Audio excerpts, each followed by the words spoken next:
우리 이 성경을 이렇게 보게 되면 구약에 나타난 하나님의 이러한 경륜, 계획, 이것이 그 마지막에 예수 그리스도를 통한 인류의 이러한 구원에 이렇게 맞추어지죠.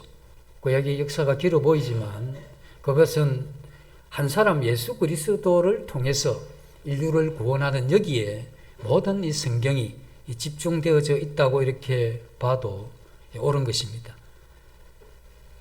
그래서 그 위대한 구원은 예수 그리스도를 열쇠로 해서 풀리는 이 구원의 역사이기 때문에 이 그리스도를 명확하게 알고 이해하고 그걸 믿음으로 우리가 이 구원에 이르게 되기도 할 뿐 아니라 이 성경 전반에 대한 이해도 시작이 되고 또한 이 세상과 인간에 대한 이러한 이해도 예수 그리스도를 통해서 명확하게 알 수 있다고 하는 이게 성경이 우리에게 가르쳐주는 그러한 내용입니다. 그래서 우리 믿음의 이러한 선배들이 설명을 하기를 하나님의 아름다움이 가장 극명하게 나타난 것이 무엇이냐 했을 때 이걸 구속사건이라 이렇게 이야기를 합니다. 아름다움이라는 것은 선한 것과 관계되어 있죠.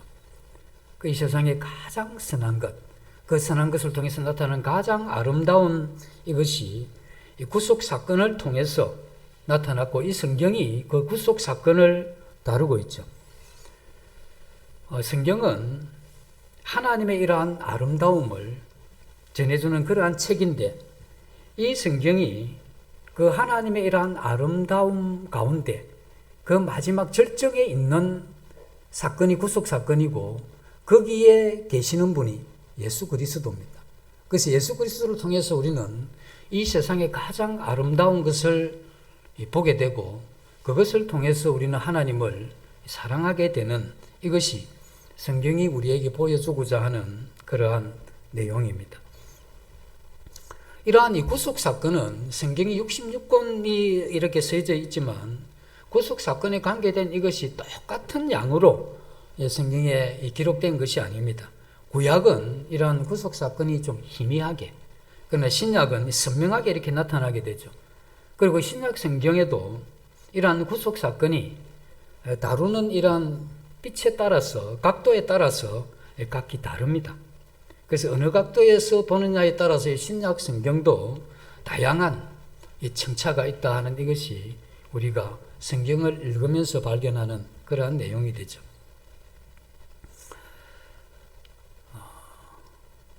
이 그리스도는 하나님이 어떤 분이신지 보여주는 그러한 진수입니다.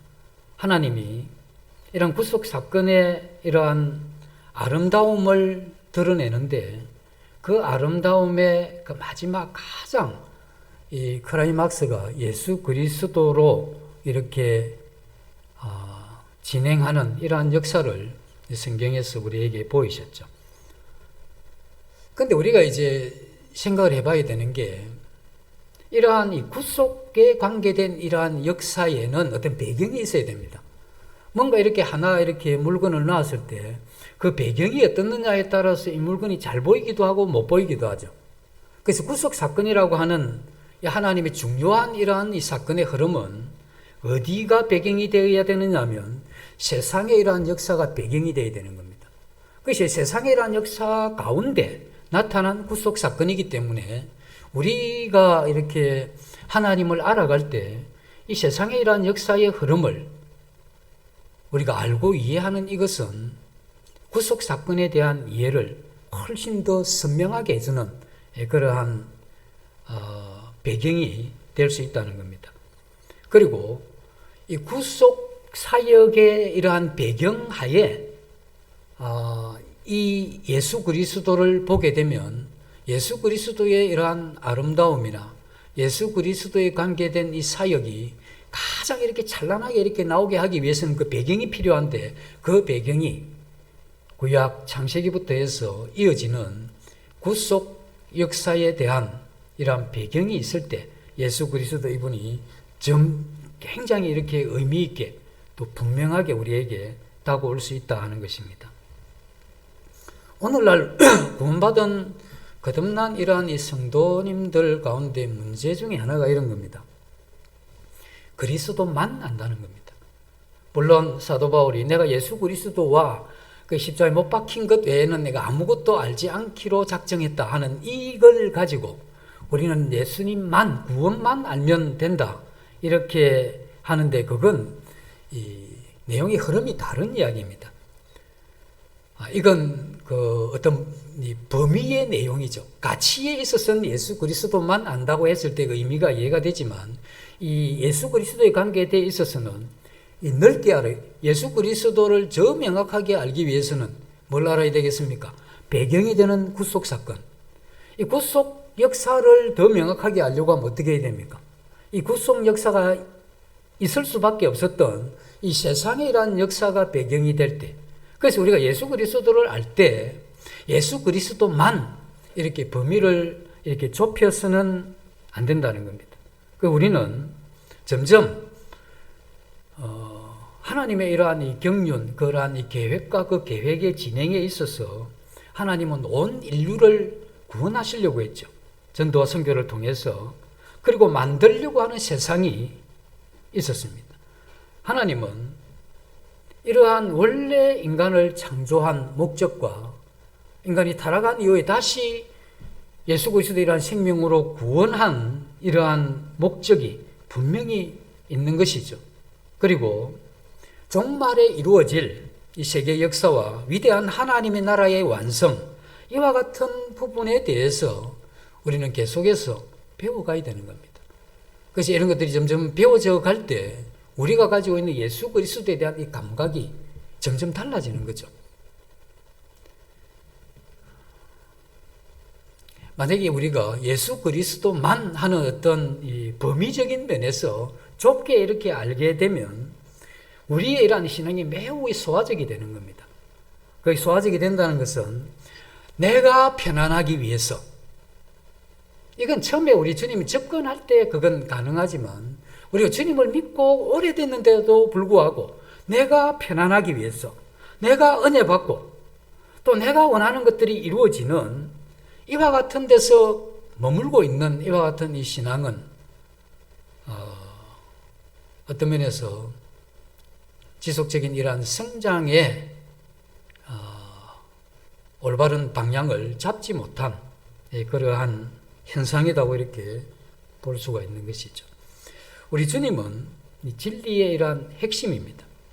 그래서 예수 그리스도를 우리는 통해서 점점 하나님이 왜 나를 구원하셨는지, 그리고 인류 가운데 구원한 사람들을 왜 이 교회라고 하는 여기에 이 공동체를 만들어서 이 교회를 데리고 하늘로 가지 않고 이 땅에 이 교회를 두셨는지, 그리고 이 교회를 통해서 이 세상에서 하나님의 계획을, 그 목적을 어떻게 이루고 완성하시려고 하는지, 그 위대한 이러한 전망을 우리가 가져야 되는 겁니다. 이런 위대한 이 전망을 가지게 될 때 그러한 시각에서 어떤 게 나오느냐면 이 세계를 보는 이 세계관이 나오는 겁니다. 그리고 내가 어떤 가치롭다고 여기는 이 가치관도 여기서 나오는 것이죠. 그래서 나 한 인생은 이렇게 간다 하는 인생관도 여기에서 나오는 것이죠. 이런 게 되지 않으니 우리가 이 세상을 보는 이러한 눈도 안 믿는 사람과 똑같고, 나를 보는, 나를 생각하는 것이나, 근데 가치도 그렇습니다. 그들이 중요하고 그들이 귀하다고 생각하고 그들이 추구하는 거 똑같이 추구하는 거죠. 변화가 안 된 겁니다. 그건 우리가 예수 그리스도를 알아가는 데 있어서 그러한 이 구속의 이러한 이 계획의 전반적인 이러한 부분에 대해서 계속해서 우리가 알아가지를 못했고, 또 그것을 통해서 하나님이 이 인류에 대한 그 배경되는 이 세상의 역사를 통해서 하나님이 보이고자 한, 그리고 예수 그리스도를 통해서 우리에게 이루고자 한 이와 같은 이 목적에 대한 이러한 부분들이 흐릿하기 때문에 우리가 살아가는 것도 흐릿하죠. 그래서 단지 나는 구원받았다, 거듭났다 하는 이러한 것 하나 가지고 우리가 이 신앙을 계속 유지하는 게 굉장히 힘듭니다. 우리가 복음 하나로 불꽃 같은 마음으로 평생을 간다고 하는 이게 불가능합니다. 처음 구원받을 때 세상이 뒤집어지는 것 같고 어떻게 이런 세계가 또 이런 구원을 통해서 일어나는 영원한 이런 생명의 이런 길이 있었느냐. 이것 정말 대단하다고 이렇게 생각을 하고, 이제 그 살았던 게 속아서 살았고, 그건 내 참된 인생이 아니고 내가 정말 벗어나는구나 하는 이러한 감동이 크다고 해도 그것 하나만 가지고 6개월 못 간다고 여러 번 이야기를 드렸습니다. 6개월 가기 힘들죠. 지난번에 어떤 학생이 간증할 때 일주일 갔다고 이야기를 하죠. 그 학생만 그런 게 아니고 거의 대부분 다 그렇죠. 뒤집어지는 것 같아도 그렇게 오래 가지는 않는 겁니다. 우리가 이 복음 하나만 가지고 이 복음에 대한 이러한 열정을 가지고 계속해서 이렇게 살아가게 되면 어쩌면 죄는 좀 안 지을 수 있습니다. 그러나 어떻게 이 복음 하나만 가지고 거기에 계속해서 이러한 불을 지르면서 열정을 가지면서 갈 수가 있겠느냐는 겁니다. 아무리 이야기를 해도 그건 어느 시점에서 굉장히 우리 마음이 힘든 그러한 부분이 있대. 복음이 잘못됐거나 복음이 우리에게 주는 그러한 감동 그런 것이 약해서가 아니고 우리는 그 하나만 계속해서 가지고 가기가 그렇게 쉽지가 않다는 겁니다. 그래서 우리는 계속해서 주님을 알아가는 것이 필요하죠. 이런 영적인 성장을 두지 않고 복음 하나만 계속해서 뜨겁게 외치는 이러한 사람들이 삶이 부도덕할 가능성이 굉장히 높습니다. 그리고 그러한 이분들은 이 존재에 대한 그리스도인으로서의 이러한 울림 이런 게 굉장히 약해요. 시끄럽기만 하죠. 우리가 추구하는 이건 예수 그리스도를 통해서 이 구속의 사건과 이 세상을 보면서 우리 자신이 변화되는데 계속해서 하나님의 진리의 말씀을 통해서 점점 더 끝없이 주님을 알아가는 과정 가운데 우리 마음이 주님 앞에서 따뜻하고 뜨거운 그리고 이 세상을 그러한 이 눈으로 한번 살아보고자 하는 열망 이러한 이 마음에서 이 속에서 계속해서 올라오는 생수의 강이 흘러 넘쳐서 우리를 통해서 이 세상으로 흘러가게 하는 이와 같은 삶이 지속적으로 우리 주님을 추구하고 알아가는 데서 온다 하는 겁니다. 그것이 우리 자신들이 머물러 있는 이러한 부분에 굉장히 충격을 주는 이러한 내용이 오늘 베드로가 오순절날 설교했던 이 내용 중에 있는 겁니다. 이 베드로가 오순절 이 성령 강림 이후에 설교를 하게 되는데 그때 요엘서의 내용을 인용을 하게 되죠. 마지막 날에 하나님께서 그 영을 남녀 종들에게 부어준다 하는 이런 이야기를 그 예언을 여기에서 인용을 하게 되고 또 다윗의 예언을 이끌어 드리는데 다윗의 예언 가운데 그리스도가 죽음을 보지 않겠다 하는 이것을 그 예언을 통해서 그것을 예수 그리스도의 부활 사건으로 이렇게 해석을 하죠. 이게 이제 지금은 우리가 예수 그리스도의 부활 사건이 다윗이 예언했던 그 육체가 썩지 아니하겠다는 이게 예수 그리스도와 연관되어 있는 건 우리가 지금 너무나 잘 알지만 이때 당시만 해도 이것에 대해서 흐렸기 때문에 그때 당시에 이건 굉장한 이 신학적인 그런 작업이죠. 예수 그리스도의 이러한 부활은 이 다윗이 예언했던 그러한 예언과 이어진다 하는 것입니다. 예수 그리스도 그분은 하나님의 본체시고 또 하나님의 아들이시죠. 그래서 사람의 몸을 입고 와서 하나님으로서 하나님을 뵙고 하나님과 교제하는 장면이 여기에 기록이 되어 있죠. 그래서 다윗이 이러한 예언 속에서 이것을 이야기를 해주고 있는데 하나님은 예수 그리스도 그분이 하나님이시기 때문에 아버지 하나님 그로 육체가 썩임을 당하는 이러한 것이 하나님이 버려두지 않으셨다 하는 것이죠. 그리고 그러한 면에서 예수 그리스도의 이러한 이 부활은 당연한 기결이고 결과다는 겁니다. 이어져 온 예언 속에 예수 그리스도 그분은 부활했다고 하는 이게 거짓이 아니고 오랫동안 구속 역사에 있어서 예수 그리스도 그분은 하나님이 부활시킬 수밖에 없다 하는 이것을 베드로의 설교 가운데 이야기를 하고 있죠. 만약에 예수 그리스도 그분이 인간의 육체와 같이 썩어버린다고 하면 하나님과 이런 사람 사이에, 예수 그리스도 우리 사이에 무슨 차이가 있겠느냐 하는 생각을 들게 하죠. 그래서 하나님이 당연히 예수 그리스도를 살려내시는 것이죠. 예수 그리스도 다시 살려내심으로 인해서 하나님은 예수 그리스도 그가 참 하나님이라는 이 사실을 드러내게 되는 사건이 무엇이냐면 예수 그리스도의 이 부활의 사건입니다. 그러면서 이 베드로가 예수 그리스도의 부활과 함께 예수 그리스도의 죽음의 의미를 밝히기 시작을 하죠. 그것이 무엇이냐면 읽었던 이 십자가와 예수 그리스도의 주대심입니다. 그리고 이야기하기를 그렇게 이야기했죠. 36절이죠. 그런즉 이스라엘 온 집은 확실히 알지니 내가 십자가에 못 박은 예수를 하나님이 주와 그리스도가 되게 하셨느니라. 그래서 이스라엘 온 집은 확실히 알아라 이렇게 이야기를 하는데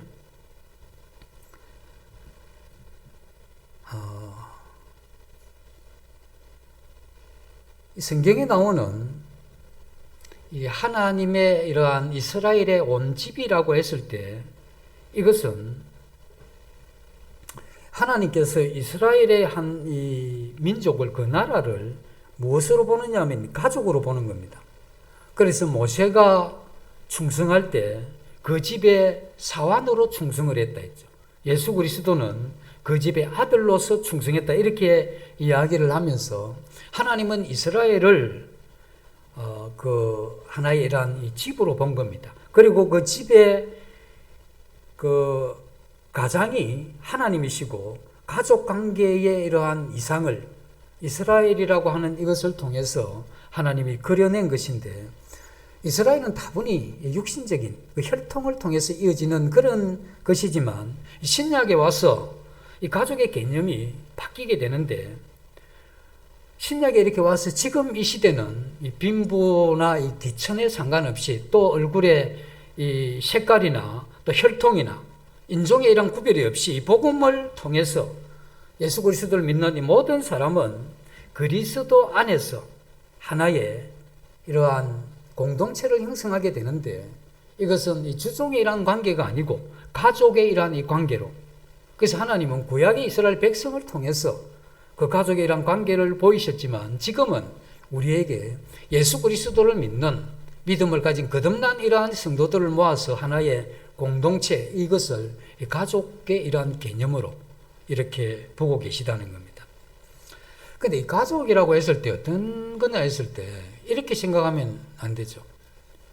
부모님이 좀 마음에 안 들면 저 부모님 말고 다른 어떤 좋은 부모님이었더라면 이런 생각, 저 자식 말고 어떤 제가 우리 자식이었으면 하는 이런 생각은 어떤 계산에 의한 이러한 가족, 이건 이 가족이라고 할 수가 없는 겁니다. 그래서 어떻게 이렇게 이야기를 하죠. 가족인 당신이 내게 해준 게 뭐냐? 이 정도 이야기를 하게 되면 이미 그 마음에 이 가족에 대한 그 어떤 의미를 지워버린 겁니다. 그래서 그런 부분들은 질문에서는 안 되는 질문 중에 하나가 당신이 남편으로서 내게 해준 게 뭐냐? 또 아내로서 내게 해준 게 뭐냐라고 하는 이와 같은 것은 어쩌면서 안 살겠다고 하는 이게 깔려 있는 거고 더 정확하게 이야기를 하면 누구 잘못이라기보다는 그 가족에 관계된 이 사랑이 바닥이 난 겁니다. 혹시 그렇게 이야기를 하셨던 분이 있으면 돌이키시고 다시는 그런 이야기를 하시면 안 됩니다. 그래서 이 베드로는 이스라엘 온 집은 확실히 알아라 하는 이것으로 지금 이야기를 하는데 그건 뭐냐면 이와 같은 가족이 된 이 가족을 향해서 그렇게 이야기를 한 것이죠. 그래서 이 가족은 사랑에 의해서 묶여져 있는 이러한 공동체를 이야기를 하는 겁니다. 그 주님께서 이 땅에 오셔서 많이 말씀하셨던 게 어떤 말씀입니까? 내가 너희를 사랑한 것 같이 너희도 사랑하라. 또 사랑은 허다한 허물을 덮는다. 너희가 나를 먼저 사랑한 것이 아니요 내가 너희를 먼저 사랑했다고 하는 이와 같은 모든 말씀들은 이건 하나님이 이 교회라고 하는 여기에서 한 식구로서 어떻게 지내는 방법을 이야기하기보다는 그 삶에 대한 질을 이야기한 겁니다. 우리가 머릿속에 많은 지식이 들어있고 우리가 각 가정이 부족함 없이 이렇게 사는 이걸 이야기한 게 아니고 하나님은 이 교회가 한 성도 한 성도 그 지체들이 가지고 있는 이 사랑을 이야기한 겁니다. 그래서 이러한 사랑으로 인해서 공동체의 이러한 질이 높아지는 겁니다. 그래서 우리 여기 모인 분들이 학위가 몇 개냐 또는 통장의 무게가 어떻느냐 또는 이 세상에 지위가 어떻느냐 하는 이런 것으로 이 공동체가 가치로 이렇게 결정되는 게 아니고 이 공동체에 존재하는 우리 개인이 가지고 있는 그 하나님의 사랑이 어떤가 하는 여기에서 우리 이러한 공동체의 자질이 여기서 결정이 된다는 겁니다. 그러면서 오늘 이 베드로가 이 사랑이 넘쳐야 될 이 공동체를 향해서 하나 이야기를 하고 있는데 그게 무엇이냐면 십자가에 못 박힌 예수 그리스도를 하나님이 주가 되게 하셨다 이런 말씀을 합니다.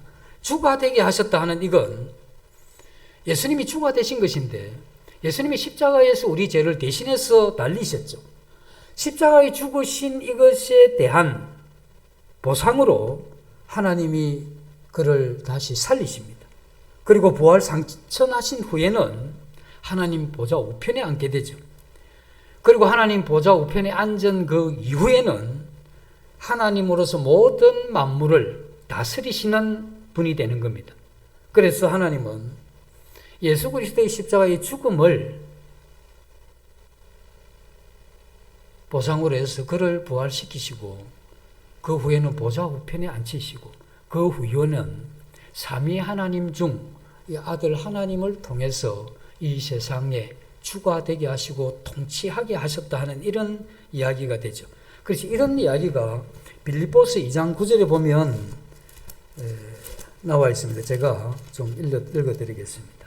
빌립보서 2장 9절부터 해서 그러므로 하나님이 그를 지극히 높여 모든 이름 위에 뛰어난 이름을 주사 하늘에 있는 자들과 땅에 있는 자들과 땅 아래에 있는 자들로 모든 무릎을 예수의 이름에 꿇게 하시고 모든 입으로 예수 그리스도를 주라 시인하여 하나님 아버지께 영광을 돌리게 하셨느니라.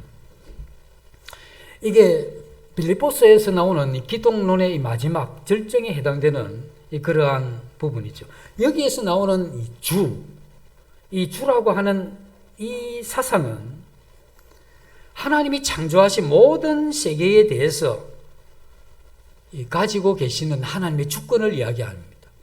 그 하나님이 이 세상 만물 인간을 포함한 이 우주와 틱들까지 포함해서 모든 만물에 대한 주권을 가지신 분이 누구냐면 이 하나님이십니다. 그래서 그 예수 그리스도는 모든 것의 소유주죠. 하나님 다 하나님 겁니다. 그리고 당연히 그것은 주님이 주인이 되시고 그러다 보니까 이 만물을 처분할 수 있는 이 권한이 누구에게 있느냐면 우리 주님께 있다는 겁니다. 그래서 우리는 예수 그리스도를 주라고 고백할 때 이제 믿음을 가질 때 이전에 내가 살아왔던 내 욕심과 거짓과 교만으로 살아왔던 이게 잘못됐다고 생각을 했고 깨닫고 그로 인해서 내가 당할 형벌이 없다함을 알았고 그렇게 살아왔던 이 삶 자체가 근본적으로 문제가 있다고 내가 하나님 앞에 인정했기 때문에 내가 예수 그리스도를 주로 그리고 예수 그리스도이라는 사역을 믿음으로 이렇게 내가 받아들일 때 내 안에 이 새로운 생명이 시작이 됐죠. 그래서 예수 그리스도를 주로 받는다고 하는 건 이전에 내가 살아왔던 그 전부를 거절하는 게 포함이 되어 있는 겁니다. 그래서 주님이 다른 표현들은 나를 따르는 자는 자기 십자가를 지고 자기를 부인하고 그렇게 이야기를 하죠. 그래서 나는 마음이 온유하고 겸손하니 나를 통해서 그 길을 갈 수 있도록 주님이 그렇게 해주신 겁니다. 그런데 우리가 믿음을 가지고 예수 그리스도를 주님이라 부르지만 이런 부분이 흐릿할 수가 있는 겁니다. 이건 주인님을 이야기하는 거죠. 자기 자신, 자기 가족, 재산, 생명, 모든 주권을 가진 분이 예수 그리스도시다라고 하는 이와 같은 이러한 고백, 모든 소유에 대한 주권이 그분에게 있다. 내 인생과 내 생명과 이 모든 것이 그분의 처분 아래 있다고 인정하는 것, 이것이 우리가 믿음을 가질 그 순간에 일어나는 우리 마음의 변화여야 되는 겁니다. 이미 그것이 믿음을 통해서 일어났지만 우리가 이 머리로 인식하지 못할 수가 있고, 또 인식을 해도 우리 마음에서 그걸 거절할 수도 있다는 겁니다. 그래서 머리에서 그걸 인식하지 못하거나 마음에서 이렇게 거절하게 되면 우리의 이러한 이 삶이 성경에서 이야기하는 참된 이러한 이 신앙의 길을 접어들기가 힘들다는 겁니다. 그래서 우리는 예수 그리스도 그분을 주로 인정한 이 사실을 기준으로 해서 모든 삶의 질서를 재편하는 겁니다. 이제껏 내가 이렇게 살아왔는데 이걸 다 허물어버리고 이제 예수 그리스도를 주로 삼아서 그분이 가치 있다고 생각하는 걸 나도 가치 있다고 생각을 하고, 그분이 가기를 원하는 그 길을 사명으로 소명으로 생각해서 내가 그 길을 가고, 그분이 생각하는 어떤 이 세상에 보이는 일반 은총에 관계된 이것을 그 위치에 그대로 두는 겁니다. 그건 더 이상 그게 재물이든 가족이든 그것이 지식이든 그 어떤 것도 그 있어야 될 그 자리에서 그걸 움직이지 못하게 고정시켜 놓는 겁니다. 그리고 내 마음도 주님이 주시는 그 길을 따라서 가는 이런 형태로 우리의 일의 삶 전체가 재편되는, 이게 뭐냐면 이게 예수 그리스도를 주로 인정하는 그 내용이죠. 이게 립 서비스가 아닙니다. 어떤 어려운 상황이 되면 말은 잘 해놓고 생각은 완전히 다를 수가 있죠. 우리가 요번에 몇 주 걸쳐서 놀라운 이런 구원 간증을 우리가 들었는데 그게 입에서 나오는 그런 서비스가 되겠습니까? 이거 분명한 어떤 변화를 전제로 하지 않으면, 믿음을 이렇게 시작했지만 돌밭에 가시덤불에 성장하는 그런 나무 같아서 시원치 않는 열매와 어느 시점에서 무너지는 이런 것이 가능하다는 겁니다. 그래서 내 인생의 모든 것이 그분의 처분에 달려있다고 생각하는 것, 그러한 사상, 자신을 그러한 것으로 이 전체를 이렇게 재편하는 것, 이것이 그리스도의 주대심을 인정하는 것이고, 이와 같은 주대심을 인정하는 이게 우리가 오늘 받을 침례의 조건입니다. 그래서 이와 같은 것이 분명하지 않으면 이 침례를 받는 이 전후에서 한 달이 되든 1년이 되든 이것을 분명하게 해야 되는 겁니다. 이게 하지 않으면 그 신앙의 그런 이 전망이 흐리다는 겁니다. 이건 누구를 위해서도 아니고 내 자신의 영혼과 내 삶과 그리고 내 이러한 인생과 내 가치와 이 세상에 내가 미칠 그 영향, 이런 것들이 전부 여기에 포함이 되어 있기 때문에 삶 전체를 재편하는, 지식에까지 새로워지는 이것이 우리가 침례를 받는 그러한 조건입니다. 이렇게 전부 재편되는 것, 내가 그렇게 100% 사느냐 하는 것과는 다른 이야기입니다. 그러나 이러한 머릿속에, 마음속에 이러한 구조가 재편되고 바뀌게 되는 것, 굉장히 큰 겁니다. 비록 내가 완벽한 삶을 살아내지는 못한다 할지라도 방향과 마음과 생각과 이러한 이 지식이 올바른 방향을 향해서 가게 될 때에 비록 그렇게 못 살게 되더라도 또다시 바로잡을 수가 있는 거죠.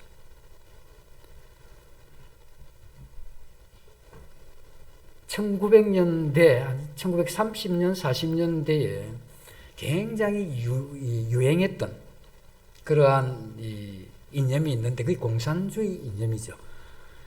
공산주의가 이렇게 전파될 때 역사적인 이러한 기록을 조금만 이렇게 살펴보면 이거 성교의 역사와 방불합니다.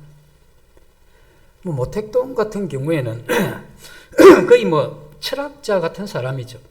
그리고 굉장한 이런 사상가이기도 한데, 이런 사람들 밑에서 제대로 공산주의에 대한 훈련을 받았던 사람은 사상적으로 논리적으로 굉장히 잘 정돈되어 있습니다.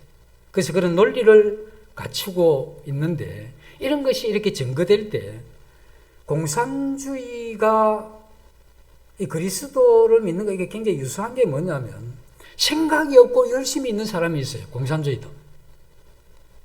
근데 사상을 잘 갖춘 사람이 있죠. 생각이 없고 열심히 있는 이러한 사람들이 이단에 빠지기가 수월합니다. 예수 그리스도가 주라고 확신한 이게 분명한데 어떻게 이단에 빠지겠습니까? 열정은 강인데 텅 비니까 뭐 이단 사상이 들어와도 뭐 이렇게 새로운 게 있나? 그 뭐냐면 머리가 텅 비었다는 이걸 못 본 겁니다. 자기가 믿음을 가지고 살았다 하지만 이게 텅 비어가 있으니까 이단 사상이 들어와도 이게 그건지 이게 구분이 안 되는 겁니다. 이런 형태가 된 이건 굉장히 문제 심각하죠.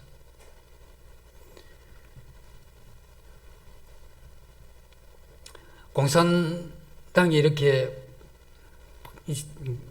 굉장히 힘있게 이렇게 전파될 때 공산당 이론에 대한 이 설교를 연설을 시작하면 흐느끼는 소리가 여기저기 들립니다. 그 어떤 흐느낌이냐면, 가난한 플로레타리아 이런 사람들의 고통을 외면하고 살아온 부르주아의 이런 삶을 살았던 자신의 이런 삶을 거기 참여하는 겁니다. 그 참여하면서 자신이 이와 같은 공산이란 이론에 그의 이런 걸 완전히 전향합니다. 그리고 이전에 살았던 이 모든 이걸 다 무너뜨리고 이 이념을 이렇게 받아들이죠. 이게 예수 그리스도를 믿을 때 그의 이러한 이 사상과 생각과 이러한 걸 이게 재편하는 것과 똑같습니다. 이게. 그러다가 시간이 지나가지고 점점 이 공산주의가 약해질 때, 그때 뭐가 약해졌느냐 하면 이와 같은 논리와 이 사상의 이러한 이 체계들이 자기가 공산당원으로 있긴 하지만 완장 하나 차고 또 거기가 뭐 조금 덕이 있을까 해서 그렇게 해서 한 이런 날라리 같은 공산당원들 때문에 거기 확 쳐졌던 겁니다. 기독교도 마찬가지죠. 여기 가면 되게 좀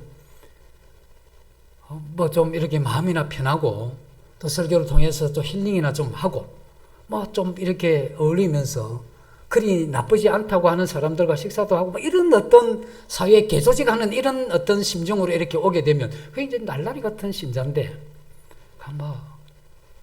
뻔하잖아요. 예? 근데 공산당 이론을 확실히 받아들인 사람들은 자기 아버지를 할 때도 이 이념에 벗어나면 적결 처단할 이런 대단한 마음을 가지고 있어요. 자기 부모도 고발하죠. 이게 뭐냐면 이념과 이런 논리 가운데 아주 체계적으로 잡혀져 있기 때문에 힘 있는 그러한 사람들이 되어져 가는 것이죠. 그래서 우리가 예수 그리스도를 믿을 때, 우리는 예수 그리스도를 주라고 했을 때 우리의 이러한 가치관이 재편되어야 되는 겁니다. 내가 이것을 위해서 살아가는 그게 정말 예수 그리스도를 믿는 믿음 안에서 그게 목적이 될 수 있느냐 이거죠. 그러니까 그건 그 가치 있는 그 자리에 그대로 둬야 되지. 이걸 어떻게 내 마음의 욕심에 의해서 이걸 더 중요한 목적이 되도록 자리를 옮기도록 내가 그걸 움직여가냐 이거죠. 이건 예수 그리스도를 믿고 난 이후에 우리의 이러한 부분에 가치관이 재편되지 않았기 때문에 그런 현상이 일어난다 하는 겁니다. 우리는 예수 그리스도를 믿고 난 이후로 우리는 예수님을 향한 이 완전한 인생의 전향이 필요한 겁니다. 그렇게 우리가 살아갈 때 그리스도인으로서의 존재의 울림이 있습니다. 우리가 믿음을 가지고 나서 몇 년 지나고 난 다음 나 예수 믿습니다 이러면 이 이야기를 들은 친구가 깜짝 놀랐다. 너도 예수 믿나? 이러면 그게 날라리 수준입니다. 내 예수 믿는다 이럴 때 내 전에부터 알고 있었다. 이건 좀 다르잖아요. 그죠? 이게 뭐냐면 내가 말하고 행동하고 살아가는데 이 뭔가 이 그리스도인으로서의 향기, 그 울림이 있는 겁니다. 울림이 있으니까 말 안 해도 알죠. 색깔이 벌써 저건 기독교 환자다 하는 이런 색깔을 마음이 다 가지는 겁니다. 그 정도는 이렇게 삶을 통해서 인식하게 해주는 이게 필요하죠. 근데 이런 게 되어있지 않고 이 마음의 그런 이 전향이 되지 않으면 조금만 위협이 오면 무릎을 확 꿇습니다. 뭔가 이 세상에서 칼날이 싹 날라오면 어떻겠습니까? 바로 수그리는 거죠, 뭐. 그리고 이익이 좀 있으면 입장 빨리 바꿉니다. 이 마음에서 이 전향이 안 일어났기 때문에 그렇게 되어버리죠. 이런 상태에서 어떤 선교나 그 존재가 어떠한 이러한 이 전도가 그의 삶을 통해서 이루어질 수 있겠느냐 하는 이걸 우리가 살펴봐야 되죠. 예수 그리스도가 십자가에 죽으셨기 때문에 하나님이 그에 대한 보상으로 그를 부활시키시고 그를 하나님 보좌 우편에 올려놓으신 겁니다. 하나님이 보좌 우편에 올라간, 예수가 죽은 이후에 부활하시고 보좌 우편에 올라간 그게 궁극적인 목적이 아니고 그 하나님 보좌 우편에서 하나님이 예수 그리스도에게 주었던 이 궁극적인 게 뭐냐면 만물을 다스리는 겁니다. 그리고 그 만물 안에 우리가 있고 그 만물 안에 하나님이 창세전에 가졌던 이러한 이 계획, 인류를 향한 이 계획을 이 교회라고 하는 이 공동체를 통해서 그 공동체의 질인 하나님의 이러한 사랑을 통해서 이걸 확장시키고 이루어 가려고 했던 이게 하나님이 품은 원대한 계획이고 우리는 그 계획 아래 비록 김해라고 하는 이 서김해 교회 여기에 한 모퉁이에서 우리가 주님을 섬기지만 나는 그 하나님의 위대한 계획 속에 있다고 하는 이게 우리 자신으로 얼마나 큰 이 자존감을 가지게 합니까? 너 누구냐? 예수 믿는 사람이다. 어느 교회냐? 서김의 교회다. 뭐 당신이 나를 못 알아줘도 좋지만 내 마음에 계신 예수 그리스도 때문에 내가 한 번도 이 세상을 향해서 내가 무릎을 꿇은 적이 없고 이 세상을 향해서 내가 마음속 깊이 있는 이 담대함을 한 번도 내가 버린 적이 없다. 이 세상이 나를 애워싸도 이 세상이 나를 짓눌러도 내가 거기에 굴복해 본 적이 없다. 그래서 좋아하는 말이 있잖아요. 사자는 굶어 죽어도 풀은 안 먹는다. 똥개가 짖어도 철만은 간다. 뭐 이런 좀 그런 표현이 저속하긴 합니다만 그래도 우리의 이러한 가지고 있는 이게 얼마나 위대한 겁니까? 우리가 왜 어디서 우리의 이러한 이걸 그죠? 그래서 어떤 분은 또 하나님 우편에 앉는데 그 좌편에 누구 앉았습니까? 이렇게 이야기하는데 그럼 중간에 큰 의자 그 다음 옆에 뭐 좌의정 우의정이 앉는 작은 의자 이렇게 생각을 하시는데 그게 아니고 이건 그냥 문학적인 표현이죠. 그 보좌에 앉으셔서 만물을 다스리시는 그 위대하신 하나님. 그 하나님은 신자뿐 아니라 불신자도 그리고 온 땅과 그리고 하늘 그리고 우주 만물과 그 티끌 하나까지 모든 것이 그분의 손 아래 있다는 겁니다. 그리고 그분이 처분에 달려 있는 겁니다. 그 위대하신 하나님께서 나를 지키시고 나를 인도하시고 내 생애의 삶의 목적을 주시고 그렇게 살아갈 수 있는 힘도 주시고 비록 여러 부족한 것이 있지만 그 부족한 것을 통해서 예수 그리스도의 어떠함과 하나님의 위대한 그러한 성품을 배우게 하시고 그래서 우리가 고난받는 것이 내게 유익이라 이로 인하여 주의 율례를 배웠을 뿐 아니라 환난은 인내를 인내는 연단은 소망을 이루게 하는 그래서 내 안에 예수 그리스도 그분의 어떠함이 점점 더 명확하게 드러나게 하는 이와 같은 놀라운 이게 모든 그리스도인의 일하는 이 심령과 그 삶에 하나님이 미춘 거 아닙니까? 뭐가 또 그렇게 우리가 부족하겠습니까? 그래서 우리는 그분에 의해서 내 영혼이 창조되었고 나는 그분에 의해서 내 영혼이 유지되되 예수 그리스도를 믿는 이 믿음을 가진 그 이후에 내 이러한 삶이 재편되고 내 머리와 내 마음이 재편된 그 이후로부터 완전히 달라진 이와 같은 것을 우리 믿는 사람은 알잖아요. 그게 뭔지. 안 믿는 사람은 꿈에서 깨어나도 예수 그리스도를 통해서 하나님의 영원한 뜻, 한 인간이 창조된 그 목적을 향한 이 삶이 재편되고 하는 건 없습니다. 그래서 우리는 그 사람들이 불쌍해서 그렇게 살다가 그렇게 산다는 게 또 고통이지만 목적 아닌 것을 목적 삼아가는 그 허망한 그 마지막을 우리가 알기 때문에 우리는 그들을 향해서 예수 그리스도의 주되심 앞에, 이 생명 앞에 자신이 살아온 이 잘못을 돌이키고 예수 그리스도 앞에 무릎을 꿇고 그를 주로 받아들이면서 인생이 다시 재편되어서 우리가 가고 있는, 우리가 추구하는 이 길을 갈 수 있도록 그들에게 하나님의 이런 은혜를 전하는, 이게 우리의 삶에 있어서 전도죠. 그래서 이와 같은 삶은 두려움과 공포 속에서 이루어지는 게 아니고, 이건 그 하나님의 이러한 영광과 그리고 우리가 예수 그리스도를 진정으로 사랑함으로써 일어나는 우리 마음의 변화죠. 그래서 오늘 침례받을 우리 성도님들이 이와 같이 예수 그리스도의 주되심에 대한 이 머리와 이 마음, 이것이 이전에 가던 거기에서 그걸 다 허물고 이렇게 다시 한번 확실한 진리 가운데 재편하는 이것으로 이 신앙을 시작하면 좋겠습니다. 그래서 우리 이미 신앙을 했던 우리도, 저도 다시 한번 이 부분을 확인하고 또 이 부분에 대해서 다시 한번 분명하게 이 선을 세워가는 그러한 기회가 되기를 바랍니다. 잠시 기도하고 마치겠습니다. 아버지 하나님, 주님의 살아있는 복음을 통해서 자기 길을 가던 그와 같은 영혼들을 부르셔서 그 안에 진리를 깨닫게 하시고 생명을 주셔서 새롭고 산 길을, 그리고 가치와 의미가 있는 이 길을, 하나님 앞에 인정받는 이 길을 걸을 수 있도록 도우신 것 감사합니다.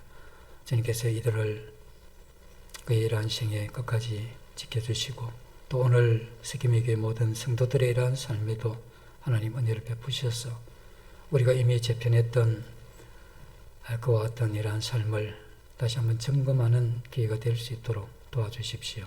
이 모두를 예수님 이름으로 감사하며 기도드립니다. 아멘.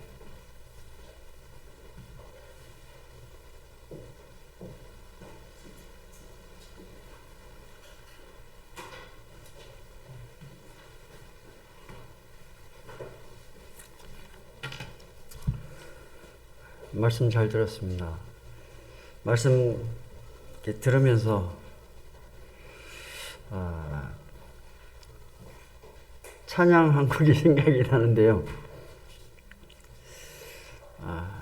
저희도 이제 구원 받았을 때 그때 당시의 어떤 감정과 제가 주인이 되어서 제 마음대로 살았던 그런 것들을 내려놓고 회개하면서 주님, 하나님께서 예수님을 주와 그리스도가 되게 하셨는데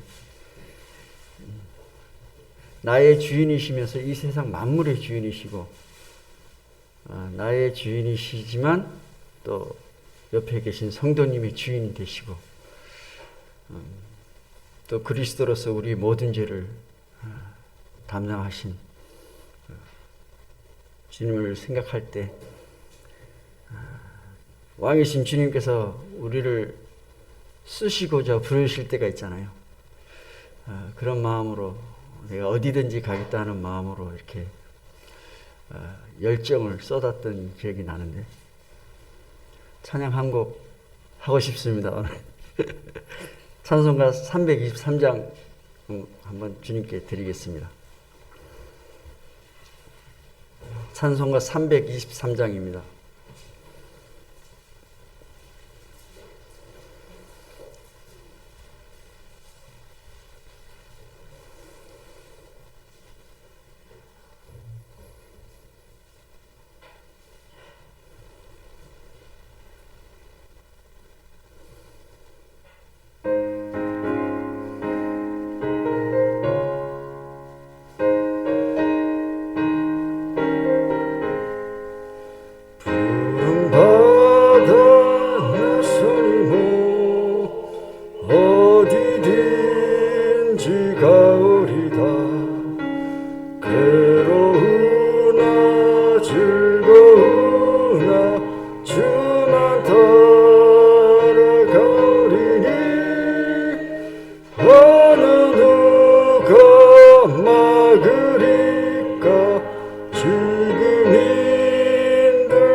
종의 몸에 지닌 것도 아낌없이 드리리라. 종의 몸에 지닌 것도 아낌없이 드리리라. 전기 영광 모든 권세 주님 홀로 받으소서. 멸시천대 십자가는 제가 지고 가오리다. 이름 없이 빛도 없이 감사하며 섬기리라. 이름 없이 빛도 없이 감사하며 섬기리다. 아멘.